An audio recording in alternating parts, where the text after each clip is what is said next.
नमस्कार किसान भाइयों, एडवाइस टीवी यूट्यूब चैनल पे आपका स्वागत है। दोस्तों, आज की वीडियो में हम जानने वाले हैं कि गेहूं की फसल में हम ज़्यादा उत्पादन के लिए क्या क्या कर सकते हैं।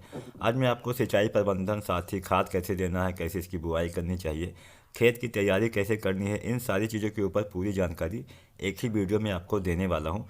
तो वीडियो को बिना काटे पूरा देखिए। चैनल पर नए हैं, हमारी वीडियो पहली बार देख रहे हैं तो इस चैनल को आप सब्सक्राइब भी कर लीजिए ताकि आपको खेती बाड़ी से संबंधित वीडियो मिलती रहे। तो दोस्तों, सबसे पहले हम जानते हैं कि हमें गेहूं की बुआई कब करनी चाहिए। दोस्तों, किसी भी फसल में अगर आप चाहते हैं कि अच्छे से उत्पादन आपको मिल सके तो बुआई का समय काफ़ी महत्वपूर्ण होता है।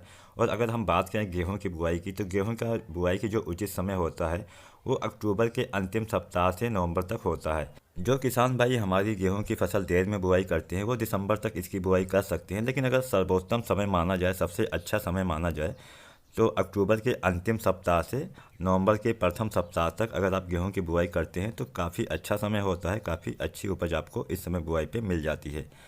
अब हम बात करते हैं कि हमें खेत की तैयारी कैसे करनी चाहिए। तो दोस्तों, खेत की जुताई के लिए आपको रोटावेटर और कल्टीवेटर का इस्तेमाल करना चाहिए ताकि मिट्टी में आपके भुरभुरापन बना रहे। मिट्टी को आपको भुरभुरा बना लेना है।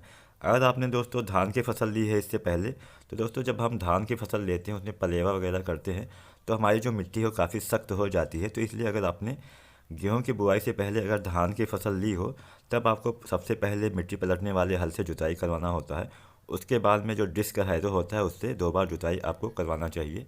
आप चाहें तो आखिरी में रोटावेटर से भी जुताई करा सकते हैं।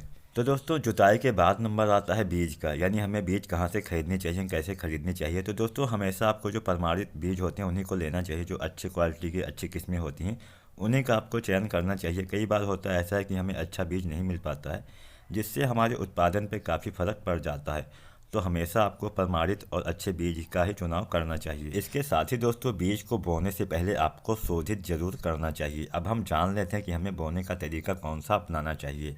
तो अगर हम बात करें बोने की विधि के बारे में, तो सीड ड्रिल या फिर छिड़काव विधि से गेहूं की बुआई की जाती है। अगर हम सीड ड्रिल से बुआई करते हैं तो उसमें बीज दर कम लगती है, साथ ही जमाव भी अच्छा होता है। तो अगर आप सीड ड्रिल से बुआई करते हैं तो काफ़ी अच्छा रहता है। अब हम बात करते हैं बीज मात्रा की। तो दोस्तों, बीज मात्रा की अगर हम बात करें तो यहाँ मैं जो आंकड़े देने वाला हूँ वो प्रति हेक्टेयर के हिसाब से देने वाला हूँ। तो अगर आप लाइन में बुआई करते हैं, सीड ड्रिल से बुआई करते हैं, तो आपको 100 किलोग्राम प्रति हेक्टेयर के हिसाब से आपका गेहूँ लग जाता है। अगर आपका सामान्य गेहूँ है, अगर आपका जो गेहूँ है काफ़ी मोटा है, तो 125 किलोग्राम प्रति हेक्टेयर तक लग सकता है। अगर हम छिड़काव बीज से बुआई करते हैं तो उस कंडीशन में आप 125 किलोग्राम प्रति हेक्टेयर के हिसाब से आपको बुआई करनी चाहिए। और अगर आपका मोटा दाना वाला गेहूं है तो 150 किलोग्राम प्रति हेक्टेयर के हिसाब से आपका गेहूं लग जाएगा। अब हम जान लेते हैं खाद के बारे में। दोस्तों, अगर आप चाहते हैं कि गेहूं की फसल में अच्छा उत्पादन आपको मिल सके तो समय समय पे आपको इसमें खाद भी देते रहना होता है। तो सबसे पहले हम जानते हैं गोबर खाद के बारे में। तो गेहूं की फसल में आपको 100 से 150 कुंटल प्रत्येक हेक्टेयर के हिसाब से आपको गोबर की खाद देनी होती है। हमेशा सड़ी हुई गोबर की खाद का ही प्रयोग आपको करना चाहिए। कच्ची खाद या अधकच्ची खाद जो होती है उसका इस्तेमाल आपको गेहूं की फसल में नहीं करना चाहिए, नहीं तो उससे आपको बहुत सारे नुकसान हो सकते हैं। अब हम जान लेते हैं जो रासायनिक खादें होती हैं जैसे नाइट्रोजन, फास्फोरस, इनके बारे में। तो गेहूं की फसल में आपको 150 किलोग्राम नाइट्रोजन प्रति हेक्टेयर के हिसाब से देना है। यहाँ पे मैं जो भी आंकड़े आपको दे रहा हूँ वो प्रति हेक्टेयर के हिसाब से दे रहा हूँ। तो आपको 150 किलोग्राम नाइट्रोजन, 60 किलोग्राम फास्फोरस और 40 किलोग्राम पोटास आपको प्रति हेक्टेयर के हिसाब से देना है। फास्फोरस और पोटास की पूरी मात्रा हमें बुआई के समय देना है। साथ ही नाइट्रोजन की 1/3 मात्रा हमें बुआई के समय देना है। बाकी नाइट्रोजन का जो 1/2 हिस्सा बचता है उसको हमें पहली और दूसरी सिंचाई के समय देना है। तो अब हम जान लेते हैं कि हमें गेहूं की फसल में कितनी सिंचाई करनी चाहिए और कब करनी चाहिए। तो दोस्तों, सामान्यतः गेहूं की फसल में 4 से 6 सिंचाई की आवश्यकता होती है। और आज की वीडियो में हम जानने वाले हैं वीके रेन इरिगेशन सिस्टम के बारे में। दोस्तों, अगर आप वीके रेन इरिगेशन सिस्टम से सिंचाई करते हैं तो लगभग 50% की आपकी पानी की बचत होती है। साथ ही 60 से 70% अच्छी ग्रोथ भी आपके फसल में देखने को मिलती है। तो इसी के बारे में आज हम जानने वाले हैं। दोस्तों, वीके रेन इरिगेशन सिस्टम को लगाना काफ़ी आसान होता है। ये आपकी मेन पाइप हो जाती है जिसको हम ट्यूबवेल से जोड़ते हैं। इसके अलावा जो सफ़ेद वाली पाइप होती है इसमें ही फुहारा निकलता है, इसको हम अपने खेत में बिछाते हैं। इसके अलावा दोस्तों ये जॉइंटर रहता है, इसके साथ में हम कई पाइपें जोड़ सकते हैं एक साथ में, ताकि अगर हमारा खेत लंबा है तो आसानी रहे। इसके अलावा ये आपका स्टॉपर हो जाता है, ये हम एकदम लास्ट में लगाते हैं।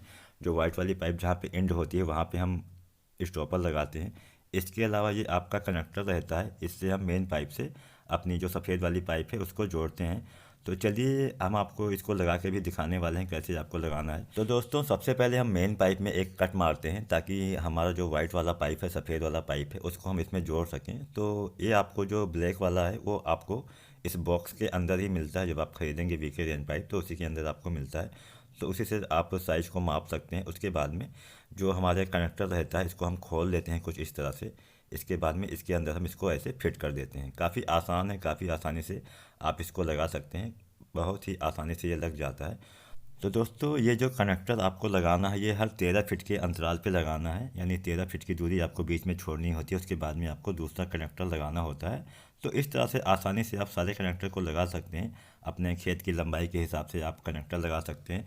अगर आपकी लंबाई ज़्यादा है तो इसमें आप जो ज्वाइन करने वाला होता है जॉइंटर, उसको लगा के लंबी सी पाइप बिछा सकते हैं। तो काफ़ी आसानी से इसका इस्तेमाल किया जा सकता है। दोस्तों वीके rain irrigation system multi layer HDPE fabric से बना फ्लेक्सिबल फोल्डेबल पाइप होता है। इसको आसानी से मोड़ा जा सकता है और कैरी किया जा सकता है बहुत ही आसानी से। इसको आप अपने घर पे ला सकते हैं, दोबारा जब आप सिंचाई करने जाएं तो इसको दोबारा आप लेके जा सकते हैं। तो दोस्तों कुछ इस तरह से मेन पाइप में आपको वाइट वाली जो पाइप होती है इसको जोड़ना होता है, और ये जो स्टिकर वाला हिस्सा होता है इसको आपको ऊपर रखना होता है। दोस्तों वीके रेन पाइप में जो छेद होते हैं वो लेजर टेक्नोलॉजी से किए जाते हैं। इससे निकलने वाला जो पानी होता है उसकी बौछारें एक समान निकलती हैं, एक समान मात्रा में निकलती हैं। दोस्तों ये बौछारें इतनी महीन होती हैं कि इसका फसल पे कोई भी बुरा प्रभाव नहीं होता है। वीके रेन इरिगेशन सिस्टम में जो पानी की बौछारें निकलती हैं वो दाएं से बाएं 12 से 15 फीट तक जाती हैं। ये हमारा स्टॉपर हो गया। ये हम वाइट वाली जो पाइप होती है सफ़ेद पाइप में हम एकदम लास्ट में लगाते हैं, उसको इस तरह से टाइट करके नीचे ज़मीन में गाड़ देते हैं। दोस्तों जिस तरह से बरसात का पानी हमारी फसलों के लिए काफ़ी अच्छा होता है, क्योंकि बरसात के पानी में वातावरण में जो उपस्थित नाइट्रोजन होता है वो भी फसलों को मिल जाता है, जिससे आपकी फसलों की वृद्धि काफ़ी अच्छी हो जाती है और आपकी फसलें काफ़ी अच्छी उत्पादन भी देती हैं।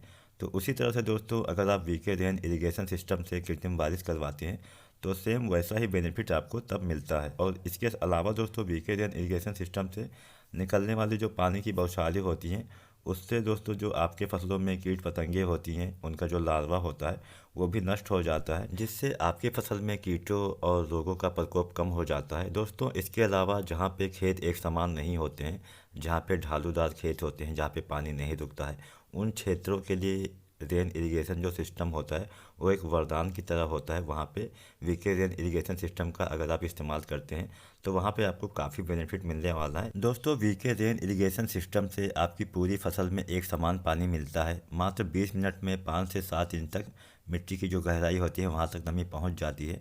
दोस्तों कई लोग ऐसा सोचते हैं कि पानी का जब तक भराव नहीं होता है तब तक हमारी फसल में सिंचाई नहीं होती है, लेकिन ऐसा नहीं होता है। अगर धान को छोड़ दिया जाए तो बाकी जितनी भी सारी फसलें होती हैं उनको केवल नमी की आवश्यकता होती है। तो उस जगह पे वीके रेन इरिगेशन सिस्टम काफ़ी अच्छा काम करने वाला है। अगर हम गेहूं की फसल की बात करें तो दोस्तों गेहूं में सामान्यतः 4 से 6 सिंचाई की जाती है। हल्की भूमि में हम 6 बार सिंचाई करते हैं और जो भारी भूमि होती है वहाँ पे हम 4 बार सिंचाई करते हैं। तो आखिरी सिंचाई को छोड़कर बाकी हम सारी सिंचाई गेहूं के फसल में भी वीके रेन इरिगेशन सिस्टम से आसानी से कर सकते हैं। गेहूं के अलावा सब्जी वाले फसलों पे भी वीके रेन इरिगेशन सिस्टम से सिंचाई की जा सकती है। इसके अलावा जो फूलों की हम खेती करते हैं या फिर जो छोटी क्यारी बना के हम फसलें उगाते हैं या फिर जिनकी हाइट 2.5 से 3 फीट की होती है, उन सारी फसलों पे हम वीके रेन इरिगेशन सिस्टम से सिंचाई कर सकते हैं। दोस्तों वीके रेन इरिगेशन सिस्टम में आप वेंचुरी सिस्टम लगा के अपने पूरे फसल में उर्वरक का प्रयोग एक साथ कर सकते हैं, छिड़काव कर सकते हैं, काफ़ी आसानी रहती है तब। दोस्तों अगर हमारे फसल में पाले का असर हो रहा है, क्योंकि गेहूं की फसल वैसे भी सर्दियों में होती है, तो पाले के असर को कम करने के लिए अगर हम इस तरह से बरसात करवाते हैं तो हमारी फसल पे पाले का असर काफ़ी हद तक कम हो जाता है। तो दोस्तों अगर आप ये प्रोडक्ट ख़रीदना चाहते हैं, वीके रेन इरिगेशन सिस्टम ख़रीदना चाहते हैं, तो नीचे डिस्क्रिप्शन में मैं कुछ लिंक दे रहा हूँ, वेबसाइट इनकी दे रहा हूँ, साथ ही इनके कुछ कॉन्टैक्ट नंबर भी हैं। तो वहाँ पे आप कॉल करेंगे या फिर वेबसाइट पे जाएंगे तो आपको काफ़ी आसानी रहेगी, इसके बारे में और जानकारी वहाँ से आप ले सकते हैं। तो दोस्तों आप भी वीके रेन इरिगेशन सिस्टम को ख़रीद के आसानी से पानी की बचत कर सकते हैं, बिजली की बचत कर सकते हैं, साथ ही आपके फसलों पे काफ़ी बेनिफिट भी होता है। कम पानी कम लागत में ज़्यादा मुनाफा आप कमा सकते हैं। वीडियो आपको कैसी लगी हमें ज़रूर बताएं, पसंद आई हो तो लाइक करें, शेयर करें, चैनल पर नए हैं तो सब्सक्राइब जरूर करें। वीडियो देखने के लिए धन्यवाद। जय हिंद, वंदे मातरम।